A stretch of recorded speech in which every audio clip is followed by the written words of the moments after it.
The Jake Asman Show will begin shortly.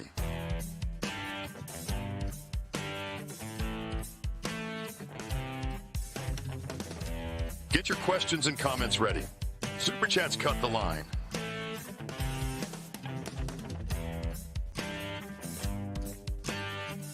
Let's go! Time to talk about your Houston Texans. Can the Texans pull off the upset against the Baltimore Ravens? What will it take for CJ Stroud and company to get a win on Saturday? We'll talk about that and much more in today's Jake Asman Show. My guest is ESPN Texans reporter DJ Bien-Aime. Lot to get into, so let's hit it and get it started. Yeah, I'm fired up. The excitement is real. The Houston Texans select CJ Stroud, quarterback, Ohio State. It's time for the Jake Asman Show. And I can't wait to get to work, to get to coaching. With Jake Asman of ESPN Radio. We just want to make the city of Houston proud.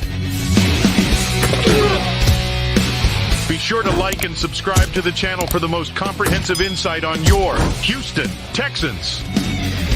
More plays to be made, so we'll see.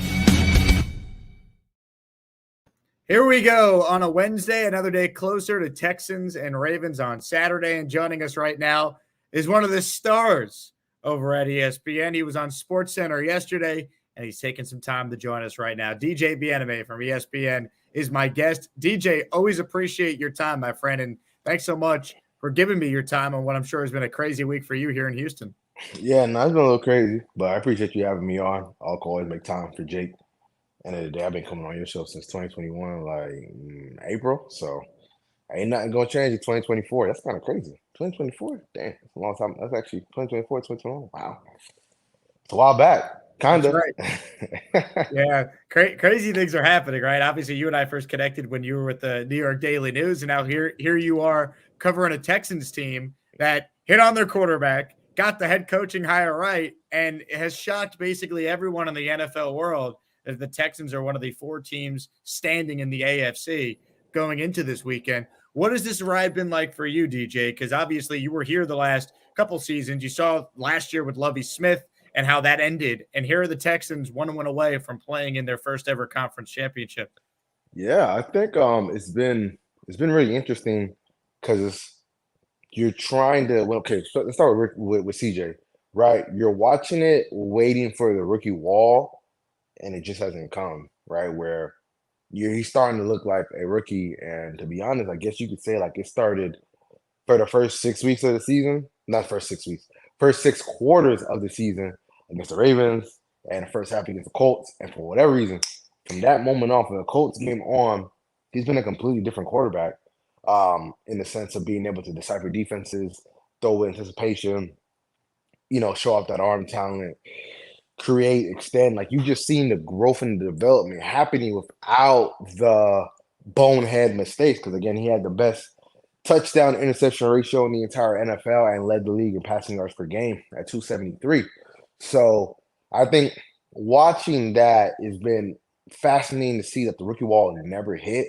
And it's like as the season got later, he just kept getting better, right? And then obviously just watching the maturation of the defense across the board, going from the 6th worst run defense in NFL history to a top 6 unit in terms of yards per game allowed. So yeah, I mean, again, just watching Bobby Slowick grow as offensive coordinator and seeing now how he is getting an opportunity to become a head coach. Initially, I thought he wasn't going to have any legitimate opportunities, but I think with all the openings, I think like somebody's going to offer him something, mainly because again, like there's just so many openings. I think at one point it was actually not 1 point, but actually I think it was like up to 9 this offseason. The Patriots one got filled quickly because they just gave it to Gerard Mayo. But yeah, man, like the locker room is pretty. Even though last year the locker room was never like bad vibes or bad energy, but obviously this year, like you see a lot more smiles, you see a lot more continuity. It feels more like a team instead of 53 independent contractors.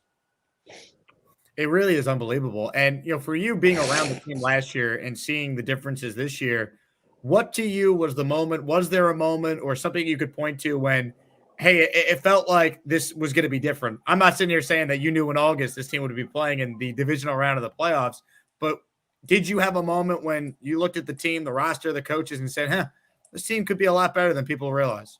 Yeah, so I would say after the draft, I thought they were going to be a 6-7 win team.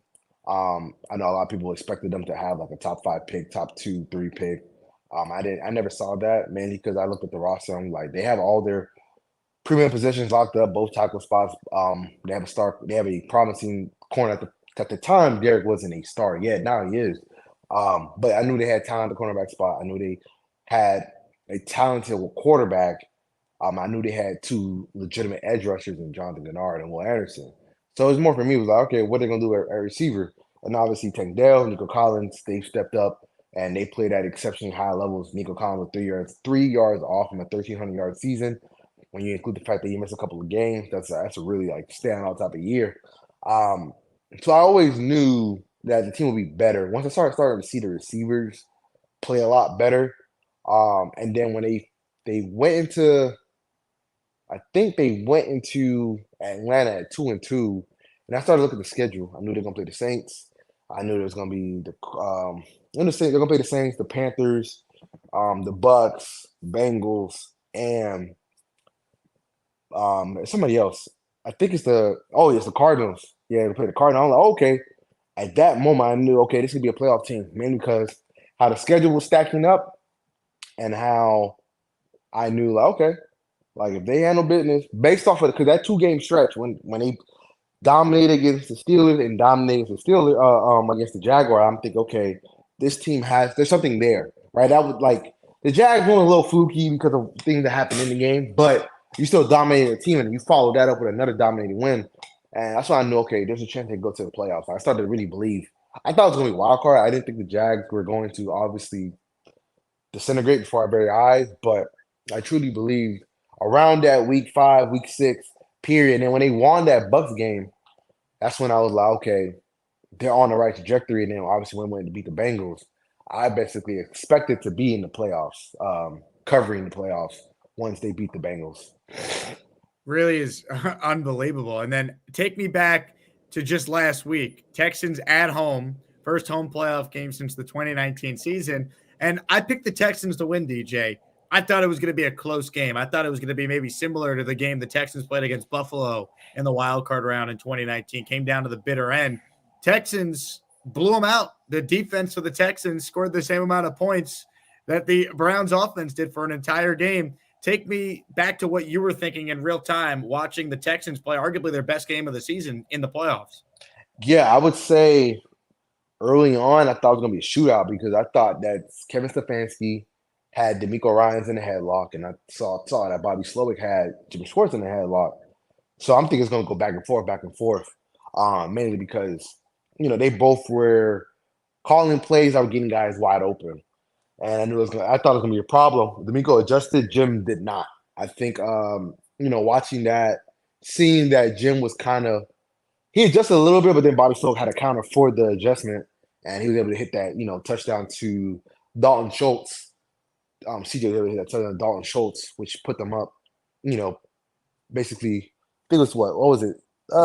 24. Yeah, it was 24-14.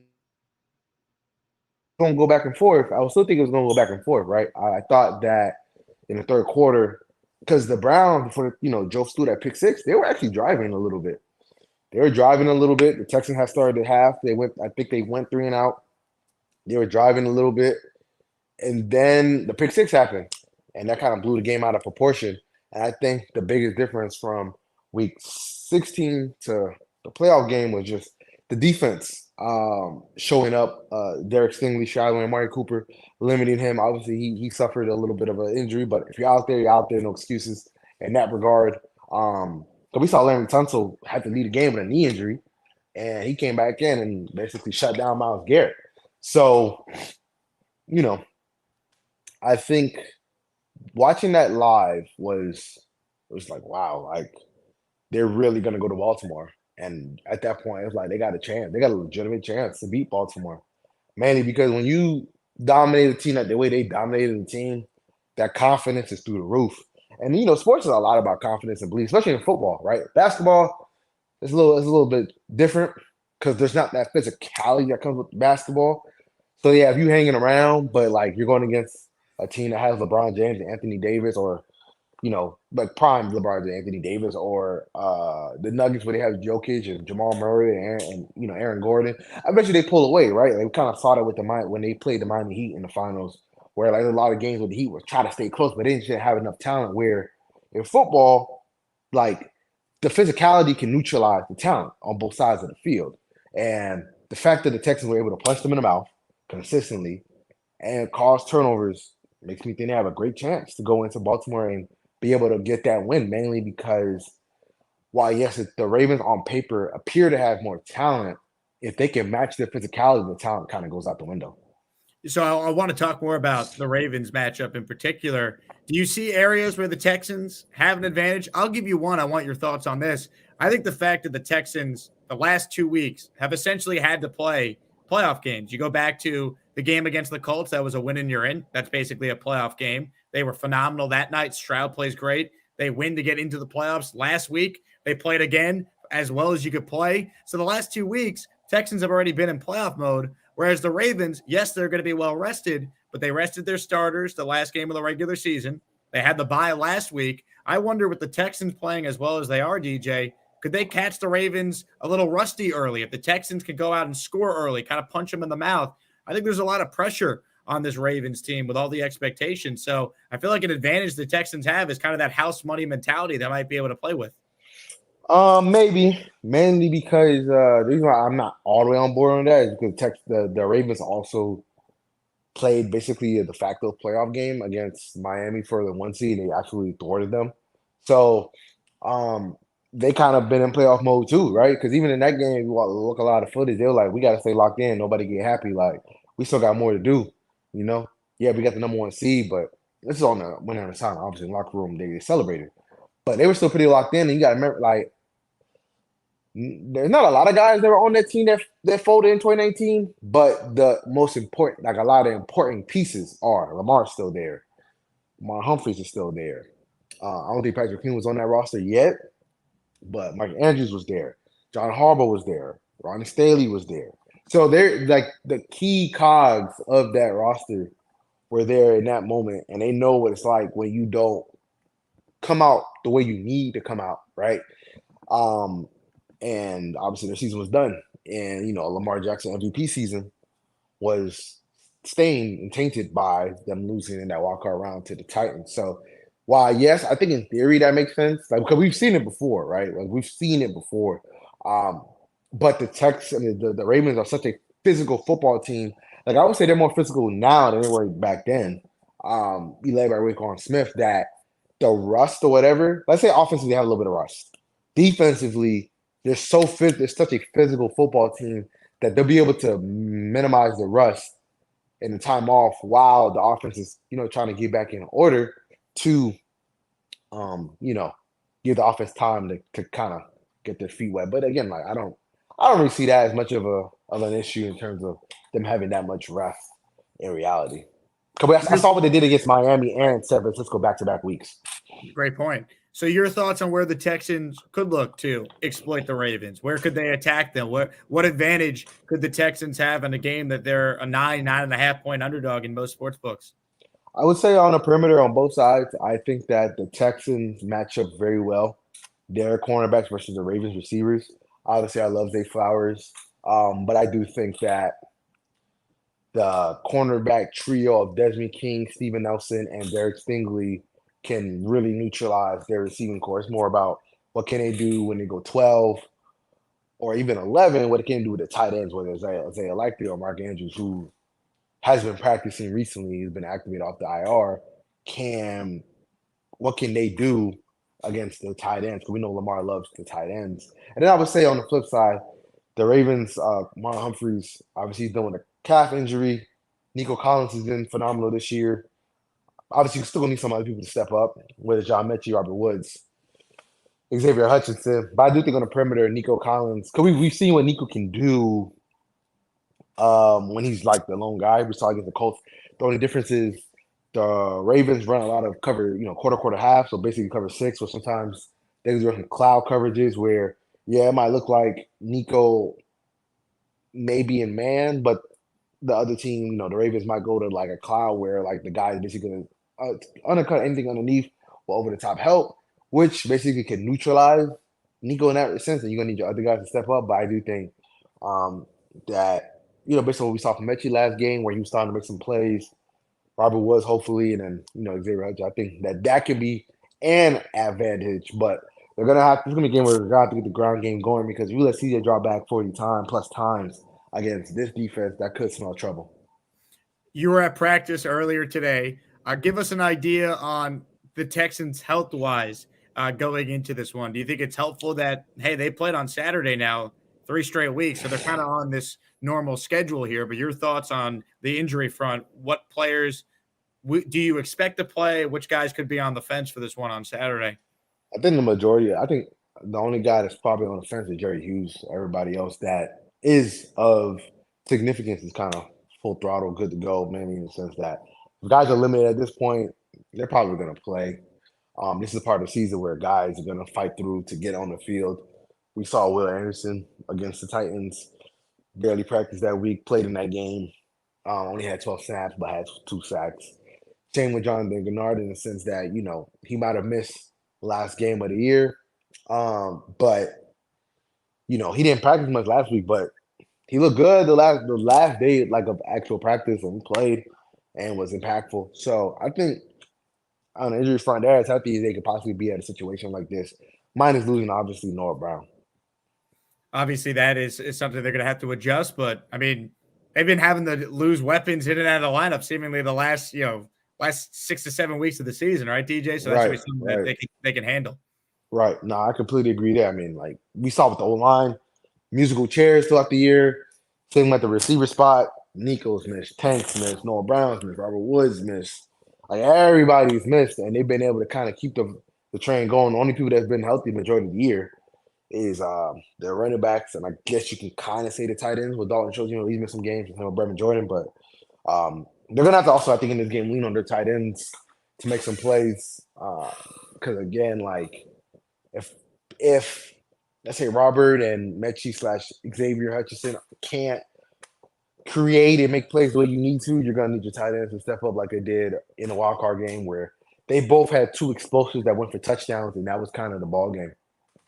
Before we wrap up, DJ, I need your help with something. So today's video is presented by Underdog Fantasy. Texans fans, use my promo code Asman when you sign up at UnderdogFantasy.com, or you just download the Underdog Fantasy app and you'll get a deposit match up to $100. You're as plugged in with the X's and O's as anyone, so I need your help, all right? I want to put together an Underdog Pick'em slip, all right? So I'm going to pull it up here, and all I need you to do is you tell me what if you go higher or lower on the following options here for this game. So the way Underdog works is you got to pick at least 2 from 2 different teams here. So we'll do Texans, Ravens, and we can just start with the quarterbacks here. So CJ Stroud, it's appealing to me that he's juiced up here at 1.25 times with that little pepper next to him. But any of these CJ Stroud props intrigue you here over at Underdog? Would you go higher 1.5 passing touchdowns, higher or lower on 245 passing yards? You can take the higher on his 8.5 rushing yards. There's a lot for Stroud. I'll scroll down here if there's something that intrigues you. I would say higher on the rushing yards and higher on the passing yards. That for sure. I'll say higher on both for sure. Touchdowns, we'll see. Which one are you more confident in? Because they only let you pick one. I'm gonna go passing yards. I mean, rushing yards is the cop out. It's only 8.5. Yep. He's gonna scramble sometimes and get some yards, but I'll go higher. Passing yards to be a non-coward. I like it. All right, because if I pick rushing yards, that's a cowardly pick. Yep. All right, Lamar Jackson. You know this Texans defense. They faced him Lamar in week 1. Anything with Lamar that stands out? 1.5 passing touchdowns, higher or lower. Passing yards is at 228.5. And we know Lamar loves to run. His rushing yards is at 53.5. Higher or lower on any of those 3? I'll probably go over on the passing yards. Mainly because the Texans higher on the passing touchdowns. Mainly because the Texans' run defense is actually pretty good. Again, like the top. Yeah, Jonathan Taylor went crazy, but they're top 10 in rushing yards allowed per game. And obviously, like, Lamar hasn't, like, obviously, he's still, like, rushed for almost 800 yards this year, but it it isn't as deliberate and as incorporated with quarterback design runs as often as before under Greg Roman. So they have to be off scramble drills. And I think the Texans actually have a decent amount of speed, especially at linebacker, to keep up with that now. If he's getting past the linebackers, then see you later. But I'm gonna go with over on the passing touchdown, mainly because if they're gonna score, it's gonna be on the arm of Lamar Jackson. I think obviously out of respect, Lamar's gonna be able to make some things happen. Beautiful. All right, here we go. I'm putting $10 on this, DJ. $10 to win 30 over at Underdog Fantasy. We are locked in, folks. Check it out. DJ and I's official pick on the show. Higher on CJ Stroud, 245 passing yards. Higher on Lamar Jackson, 1.5 passing touchdowns. Great job by DJ there. Breaking it down. If you want to take our picks or pick against us, Underdog Fantasy, promo code Asman when you sign up. DJ, great to catch up, man. You do a great job on the Texans beat. And who knows, man, Texans win Saturday. You're covering an AFC championship game. And then maybe we're going to get DJ in Vegas for the Super Bowl. I'm just saying. Hey, you never know. It might happen. Never know. He's DJ Bien-Aime of ESPN, covers the Houston Texans. My name is Jake Asman. Thanks for watching, Texans fans. Hit the like button and subscribe to the channel. We'll have more content previewing Texans Ravens throughout the week. Plus, Aaron Wilson and I will tape another episode of Inside the Texans before the game on Saturday, most likely on Friday. So be on the lookout for that as well. Thanks again to DJ for joining. My name is Jake Asman. This has been another edition of the Jake Asman Show right here on YouTube.